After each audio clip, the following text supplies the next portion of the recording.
लोकसभा में इंट्रोड्यूस किया जाएगा, लेकिन उसके बाद ही लगातार अभी विपक्ष का ये कहना है वो अपोज करेंगे, ये पोलराइजेशन है, आप अपने एजेंडे को सेट करना चाहते हैं, इस तरीके की बातें कर रहे हैं। हालांकि सरकार ने पूरा क्लैरिफिकेशन दे दिया है। बीजेपी का जो एजेंडा है, एनडीए गवर्नमेंट का जो एजेंडा है, वो देश की तरक्की और उन्नति का है। वो अल्पसंख्यकों को और अच्छे अधिकार मिले और उनकी जो संपत्ति है उसका दुरुपयोग ना हो, और वो जो गरीब तबके के लोग हैं खास तौर से उनकी उन्नति के लिए वक्फ की संपत्तियों का प्रयोग हो, और वक्फ की संपत्ति के जो अनाधिकार हैं उनका दुरुपयोग ना हो। बोहरा समाज ने, सिया समाज ने, तमाम ऐसे समाज हैं मुस्लिम वर्ग के जिन्होंने वक्फ की तमाम विसंगतियों पर समय समय पर शिकायतें बड़े फोरम पर की हैं, और उन फोरम के अनुसार अगर वक्फ में किसी महिलाओं को, मुस्लिम महिलाओं को अधिकार मिलता है तो क्या दिक्कत है किसी को। अगर वक्फ की प्रक्रियाओं में कि किसी भी संपत्ति को हम कह देंगे कि ये संपत्ति वक्फ की है और सुनवाई नहीं होगी, तो ये हमारे नागरिकों के अधिकारों का हनन नहीं होता क्या।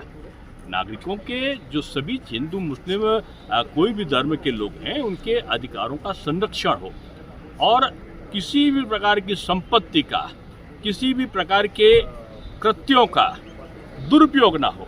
अगर वक्त में किसी ने संपत्ति को दिखाई, ऐसी शिकायतें आई। भी मैं एक मौलाना साहब का इंटरव्यू सुन रहा था, सिया धर्मगुरु थे, और वो कह रहे थे कि तमाम जगह पे ऐसी शिकायतें आई कि पहले वो वक्फ की घोषित हुई, बाद में किसी बिल्डर को चली गई, फिर वक्त ने उसको रिलीज कर दिया।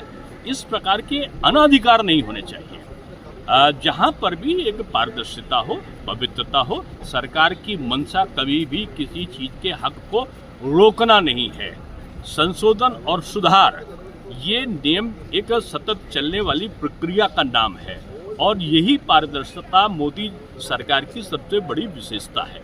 तो मैं समझता हूँ कि एक उल्लास भरा और एक जो लोगों की शिकायतें थी उनको दूर करने वाला ये प्रसंग होगा, और इसका स्वागत किया जाना चाहिए। सरकार बिल लेकर आ रही है और उस पर सपा का विरोध है, टीएमसी का विरोध है, यानी कहें तो इंडी गठबंधन उसका विरोध कर रही है। अभी तक तो आया है विधेयक, ऐसे मुझे सूचना नहीं है, लेकिन अगर आता भी है तो इसमें गुनाह काहे का है।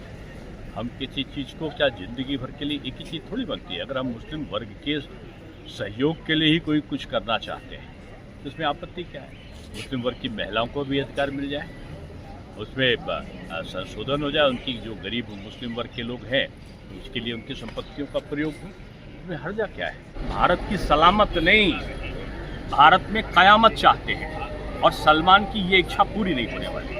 सलमान जी नहीं, उनकी आका लोग कांग्रेस के नेता भी आ जाएं, तब भी हिंदुस्तान एक मजबूत राष्ट्र है मोदी जी के नेतृत्व में, और पड़ोसियों के नहीं, महाशक्तियों की हैसियत नहीं है जो हिंदुस्तान की तरफ आंख उठाकर देखे। और इस प्रकार का अनर्गल प्रलाप, मैं समझता हूँ कांग्रेस को तो इनको सस्पेंड कर देना चाहिए था। ये सलमान खुर्शीद क्या हिंदुस्तान में बगावत कराना चाहते हैं क्या? हिंदुस्तान में अराजकता फैलाना चाहते हैं क्या? कांग्रेस का यही कर्तव्य है क्या?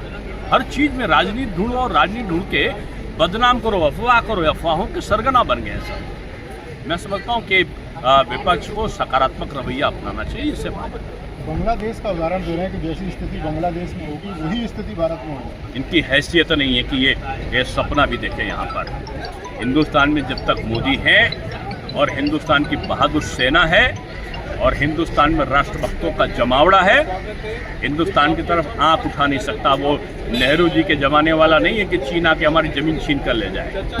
अब ये मोदी जी का है, घर में घुसकर मारते हैं, और पाकिस्तान में दिखाया भी है उन्होंने, चीनियों को मार के हमारे सैनिकों ने भगाया भी है। तो ये इस प्रकार की सोच वाले लोग, ये नकारात्मक विपक्ष इससे पहले कभी दिखाई नहीं पड़ा। चलिए, धन्यवाद।